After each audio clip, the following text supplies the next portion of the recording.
홍콩 민주화 운동. 지금 사진 지난 일요일 날 140만 명이 모인 그 홍콩 그 폭우 속에서 140만 명 모였는데 원래는 더 모일 수 있는데 나중에 지하철이 안 실어 날랐어요, 사람들을. 그거 계속 실어 날랐으면 250만 명 모였을 거예요. 미중 전쟁과 홍콩 민주화 운동. 그리고 저게 쭉 진행이 되면 중국 경제 개판 나 있으니까 어느 순간에는 중국 본토의 사회 불안과 정치 위기가 이제 튀어나오기 시작하겠죠. 그 중국이 이제 맛이 가기 시작한 거예요. 제 용어로 말하면 용광로 속에 들어간 거예요. 중국이 이제 용광로 속에 갇혔어요. 그 용광로는 무슨 용광로냐? 제 용어로 하면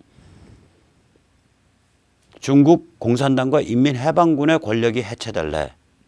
아니면 중국이라는 국가, 완 차이나 자체가 해체될래? 그 용광로 속에 지금 중국이 들어간 겁니다. 자, 그런데 중국이 바로 평양의 뒷배죠. 중국이 없으면 평양은 더 이상 지속이 불가능하죠.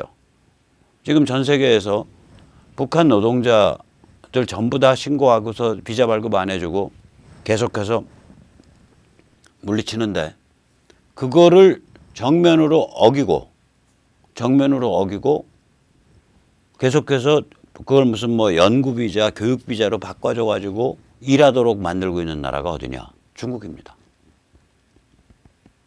자기들이 몇 명의 북한 노동자가 중국에 있고 그중에 몇 명을 계속해서 고용하고 있고 몇 명을 돌려보냈다. 이 보고를 유엔에 안 하고 있는 나라가 어디냐? 중국입니다. 러시아도 하고 다 했는데 중국만 안 하고 있어요. 자, 중국이란 뒷배가 없으면 북한은 유지 가능한 국가가 아닙니다.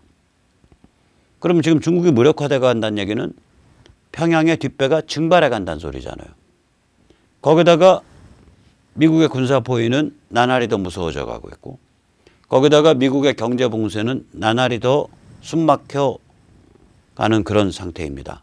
10월 1일부터는 아마도 북한이 세계은행망으로부터 퇴출돼서 북으로부터의 송금을 받아내는 것 혹은 북으로 송금을 집어넣는 것 자체가 다 막히게 생겼습니다. 지금. 하노이가 끝나고 나서 미국의 한반도 문제 전략 전문가 데이비드 맥스웰이 이제 앞으로 최대 압박 버전 2.0이 펼쳐질 거다. Maximum Pressure 버전 2.0가 시작될 거다. 이런 말을 저한테 했었는데 제가 돌이켜보면 그로부터 그걸 이제 2월 말이니까 그로부터 6개월이 지난 지금 돌이켜보면 최대 압박 버전 2.0은 결국 중국 무력화예요. 핵심은. 플러스 이제 남은 게 뭐였냐면 이번 10월 1일부터 아마 실현될 걸로 보이는 세계 은행망으로부터 북한을 퇴출시키는 거. 그게 남은 겁니다. 은행망으로부터 퇴출시킨다는 얘기 뭐냐면 북한으로부터 외부에 송금이 안 되니까 무슨 상거래에 필요한 그런 결제대금 다 이 가방못지들이 가방에다가 현금이나 금괴를 넣고 북한으로부터 나와서 여행을 해야 된다는 얘기고 또 북한에 들어가는 돈 역시 은행을 통해서 못 들어가니까 현금과 금괴로 북한으로 들어가야 된다는 얘기가 살림이 안 된다는 소리예요. 저거. 그거 전부 배달 사고 나죠. 그렇게 살벌한 사회에서 자기한테 그런 가방 맡겨지면 정직하게 전달해도 사고 났다고 해서 잡아 죽일 판인데 그거 전달 심부름 하겠어요? 들고 튀어버리죠. 이렇게 살벌한 상황입니다. 지금. 자, 이게 이제 최대 압박 버전 2.0이라고 저는 생각을 합니다. 이런 상황까지 온 게. 그러면 이런 상황에서 아까도 살펴봤듯이 간첩, 종북, 친북 이게 뭐 북한에 대해서 특별히 뭐 어떤 광신도적인 김일성 영생교회에 대해 아주 그냥 넋이 빠진 광신도로서의 충성도가 없다고요. 특히 그 상층부로 가면 그 고급으로 가면 급수가 높아지면 그렇게 돼요. 밑에는 그럴지 몰라도 상층부가 되면 이게 거의 새끼박헌형 이런 기질들을 가지고 있단 말이죠. 자, 그러면 여기는 뭐를 할 거냐? 본사가 많으면 도망가죠. 중국과 북한 사이 보세요. 중국이 본사고 북한이 지사인데 지금 북한이 호시탐탐 도망갈 기에 지금 한편으로는 계산을 하고 있을 거라고요. 김정은은 내가 고종처럼 나라를 팔아먹으면 안 될까? 고종이 나라 팔아먹는 걸 옆에서 도와줬듯이 최영애 저 인간이 나에게 이완용 같은 역할을 해줄 수 없을까? 뭐 이런 걸 하루에도 여러 번 상상하고 있을 거라고요. 중국이란 본사가 망하니까 북한이 지금 오갈 데가 없는 거예요. 그러니까 트럼프가 트위터로 삑하고 야, 나 한국 가는데 너 평양서 판문점 오는 거리가 내가 서울서 판문점 오는 거리보다 좀 멀긴 하지만 금방 올 수 있잖아. 너 나랑 판문점에서 한번 만나서 쎄쎄쎄 한번 할까? 그러니까 바로 10분 만에 트럼프한테 전화 와서 네 형님 제가 판문점에 나가겠습니다. 그래서 판문점 호출 사건이 벌어진 거 아니에요. 저 북한이 미국 중국 사이에 동요하고 있는 거거든요. 나라를 팔고 팔아먹고 면책특권 받고 미군의 전면적인 입성, 미국의 전면적인 인수합병을 오케이 할 거냐? 아니면은 중국을 위해서 총알바지 노릇하다가 골로 갈 거냐? 이 사이에서 왔다 갔다 하고 있는 거죠. 중국과 북한 관계를 보면 본사와 지사가 이렇게 어려운 처지에 본사가 놓였을 때, 또 지사가 어려운 처지에 놓였을 때 어떤 복잡한 행태를 보여주는지 잘 우리가 짐작할 수가 있습니다. 우리 사회의 간첩 정북과 평양 사이의 관계도 역시 본사 지사 관계입니다. 평양, 즉 북한이 본사고 간첩 정북이 지사이죠. 자, 그러면 본사가 망하면 지사는 망하거나 도망을 갑니다. 지사 망합니다. 혹은 도망합니다. 아까도 말씀드렸듯이 이 고급으로 갈수록 간첩 정북 친북이 굉장히 사람들이 복잡해요. 그 심사가. 그러니까 내심은 박헌영 스타일이고 표면은 김일성 영생교를 따르는 그러한 행태를 보이고 이게 분열된 존재들이라고요. 김일성 영생교 사교 체제의 절대적인 신도들이 아니에요. 자기들도 머리가 있으니까 사회적 지위가 있고 고급으로 갈수록. 따라서 이제 어떻게 되는 거냐. 지금 상태에서 그 사람들은 이제 호시탐탐 여러 가지 고민을 하거든요. 이 사람들이 지금 북한이 몰려 있다는 거 안다고요. 이 사람들이 미중전쟁이 심각하다는 거 안다고요. 이 사람들이 특히 최근 들어서 중국의 용광로 속에 들어갔다는 거 안다고요. 그럼 인생 본전 생각날 거 아니에요. 이거 내가 어떻게 해야 되나. 자, 이 상태에서 딱 이 조국 사건이 터진 겁니다. 그래서 이 조국 터졌을 때 지금 묻지마 호위 문사가 누군가 보세요. 의외로 작아요.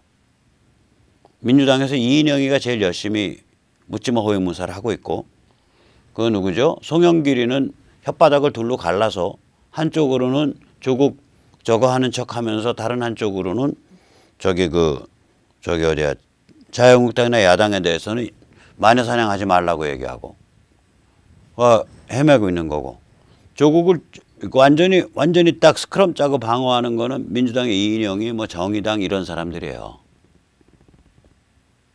의외로 묻지마 호위 문사가 작다고요. 그러나 저는 조국의 간첩 정북 핵심과 얼마나 깊은 인연이 있는지 모르지만 권력 핵심에서 여러 정보와 파일을 가진 인물이라는 건 압니다. 따라서 권력 핵심부가 자기들의 의사결정에 의해서 조국을 주저앉히기가 쉽지 않을 거예요. 그 조국 주저앉힐 정도의 의사결정 구조로 가졌더라면 애초 조국의 인사 그 검증 때 조국이 걸러졌을 거라고요. 수석님, 아무래도 수석님 여러 가지 약점이 있어서 장관 나가시는 건 좀 안 좋을 것 같습니다. 차라리 총선 때 나가시는 게 어떨까요? 뭐 이런 식으로. 왜냐하면 국회의원에 대해서는 저런 인사 약점을 안 들추잖아요. 유권자들이 선택했다면 그걸로 끝이란 말이죠. 그런데 무슨 이유에서인지 조국이 법무장관으로 나가게 됐고 그때 인사검증이 안 이루어진 거라고요. 저게. 이 정도로 막 하루가 멀다고 막 1시간이 멀다고 특종이 터져 나오는 거는 인사검증 안 이루어진 거예요. 인사검증 안 이루어졌다는 얘기는 뭐냐면 저게 언타처벌이란 얘기 아니에요. 건드릴 수 없는 권력이었다는 소리잖아요. 저 인간이. 그러니까 지금 조국을 주저앉힐 사람이 없을 거라고요. 내부에. 그래서 저는 조국한테 충고해주고 싶어요. 혹은 아주 격려해주고 싶어요. 버텨, 버텨, 계속 버텨. 조국이 버티면 버틸수록 저쪽에 이제 내홍이 심해진다고요, 이게. 원래는 주저앉혀야 되는데 내부적으로 주저앉힐 사람이 없는 거예요. 실세 중에 실세이니까. 내부적으로 못 주저앉히는 거예요. 저 실세들은요, 저거를 쭉 저렇게 하면 못 주저앉힙니다. 그 대표적인 케이스가 박근혜 대통령 그 재판 때 그 박 대통령의 지시에서 그 미르재단 무슨 스포츠 대단 이런 거 만들었다라는 제가 생각하기엔 부정확한 진술을 해서 결정적으로 그 박 대통령이 탄핵받고 감옥에 가게 한 핵심 증언을 한 사람이 전경련 상근부회장 이승철이 아니에요. 이승철에 대해서 박 대통령 때 그 시중의 평이 뭐냐면 저 사람은 청와대 정무수석보다 힘이 세다 해요. 왜냐? 이승철 그때 한번 좀 이렇게 구설수가 있었어요. 우선 특이해요. 경력이. 이 노무현 시절부터 한 5, 6년간을 그 우파의 혹은 보수 진영의 이른바 그 전경련이 돈 풀 때의 창구가 이승철이었어요. 엑스파일을 잔뜩 들고 있었다고요. 그래가지고 원래 전경련 실무 출신이 전경련 상근부회장 못 갑니다. 제가 알기로. 보통은 전경련 상근부회장이 어떤 급수가 가냐면 그 차관, 아주 실세 차관 정도로 퇴직한 사람들이 가요. 그리고 회장은 이제 기업체 오너가 가고. 그런데 이 사람은 전경련에 입사해가지고 사원부터 시작해가지고 올라간 사람이 전경련 상근부회장까지 갔잖아요. 그리고 그 아마 뭐 몇백억 혹은 천몇백억이 동원된 전경련 사옥 짓는 프로젝트도 아마 이 사람이 관리했을 거예요. 여의도 전경련 사옥 건설 프로젝트도 실세 중에 실세죠. 이 사람이 좀 중간에 여러 가지 잡음이 있어서 아마 제가 알기로 이 사람 물러나게 하려고 했던 움직임이 있었을 거예요. 그때 바로 튀어나오잖아요. 어디서 나온 소스인지 몰라도 기업이 이른바 우판이 이른바 보수니 혹은 이른바 관변다체니에 돈 질러준 내역이 그때 신문에 한번 튀어나왔다고요. 그리고 나서 이 사람에 대한 공격이 없어졌어요. 또 못 건드리는 게 돼요. 저렇게 그걸 다뤄내면. 조국은 저쪽에 깊게 관계한 지가 민정수석 되기 전부터 깊게 관계하던 사람일 거라고요. 서울대 법대 인맥이고 산호맹을 흔히 PD라고 하지만 산호맹은 제가 알기로 처음에 그 강령부터 주사파에 대해서 친화적인 입장을 취했다고 저는 알거든요. 87년도에 발각이 된 재헌우회 때까지 그 PD 인맥에 재헌우회 때까지 주사파랑 박터지게 싸웠고 그 다음에 산호맹부터는 주사파랑 쎄쎄쎄하고 살았다고요. 그 이후에 여러 가지 경력이나 이런 거 보면 결국은 주사파들이 득세하는 그 커넥션과 같이 움직였다고밖에 해석이 안 되거든요. 그러니까 깊게 관계된 사람일 거라고요. 옛날부터. 그 인맥이 어느 정도까지 깊은 수준인지는 몰라도 거기에 척을 지고 사는 사람이 아니에요. 같이 서로 돌봐주면서 살아왔을 거라고요. 자, 그리고 이제 민정수석까지 해서 여러 가지 데이터베이스 파일도 많이 갖고 있고 여러 가지 같이 한 작업도 있는데 저걸 누가 주저앉히냐고요. 주저앉힐 사람이 없어요. 주저앉힐 사람이 없습니다. 그리고 조국 입장에서는 저게 함부로 주저앉지 못해요. 왜냐하면 주저앉아서 물러나게 되면 지금 받고 있는 의혹들 중에 형사적으로 번질 의혹이 상당히 많다고요. 그래서 너 법정 가야 된다. 야당 의원들이 그렇게 얘기하는 이유가 예를 들어서 저런 의혹들 그러니까 소송 사기에 관한 의혹이 지금 그 국회의원들에 의해서 제기되잖아요. 그러니까 조국과 조국의 부인이 이사로 봉직한 웅동학원이 그게 이제 더 이상 이제 학교 사업을 안 하고 해체될 상태란 말이에요. 그러면 이 재단법인이나 학교법인, 사단법인 이런 게 해산이 되면 그 자산이 국가 소유가 됩니다. 설립자 소유가 되는 게 아니라. 그래서 출연이라고 부르는 거예요. 재단이나 학교법인, 사단법인을 만들 때 재력가가 돈을 내놓잖아요. 그때 내놓은 것으로 이미 그 재력가의 그 인연은 끝난 거예요. 그 소유권은 끝난 거예요. 그건 법인의 소유물이 된다고요. 재단법인, 학교법인의. 그러면 재단법인, 학교법인이 해산이 되면 이 소유물은 어떻게 되냐.